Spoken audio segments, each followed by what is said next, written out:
কোথা থেকে এসেছেন, কেন এসেছেন, কি দেখে এসেছেন? আসসালামু আলাইকুম রহমতুল্লাহ। আমি অনেকদিন ধরে বাইরে প্রবাসে যাওয়ার জন্য অনেক ঘোরাঘুরি করতেছি, বিভিন্ন জায়গায় খোঁজ খবর নিচ্ছি। ইভেন আমার রিলেটিভ স্বজন ওনাদের সাথেও কন্ট্যাক্ট করছি। সবারই একটি কথা, ভাই দেখো তোমাকে কালকে চাইলে কালকে আমরা আনতে পারি, প্রবাসে আনতে পারি, মাশাআল্লাহ। চাকরিটা আমরা দিতে পারবো কিনা এটা গ্রান্টেড না।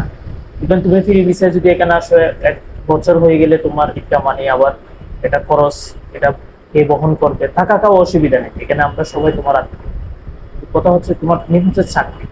তখন আমি এরকম মানে সোশ্যাল মিডিয়া করতে করতে দেখলাম মানে আপনাদের হাবিব ট্রাভেলস। তো হাবিব ট্রাভেলস আমি আপনাকেই বিশেষ করে পিয়ার আহমদ ভাই, আপনাকে আগে থেকে যেহেতু চিনা জানা, আমি আপনাকে বিশ্বাস করে মানে প্রকার যেটা বলে অন্ধ ভক্ত মুরিদের কাছে যেরকম না, থ্যাংক ইউ অন্ধ, ইনশাআল্লাহ আপনিও নিশ্চিন্তে থাকেন। চলে আসছি আমি একটা নাম একটা চেহারা বিশ্বাস করেছি, সেটা হচ্ছে পিয়ার আহমদ ভাই। আলহামদুলিল্লাহ। ওনার আমি আশা রাখবো উনি আমাকে হতাশ করবেন না ইনশাআল্লাহ। আমি আল্লাহ সুবহানাহু ওয়া তাআলার মেহেরবানিতে একটা ভালো কিছু। হ্যাঁ, তবে আপনিও একটু খেয়াল রাখবেন কি বিদেশে বাড়ি কষ্টের। অবশ্যই ভাইয়া।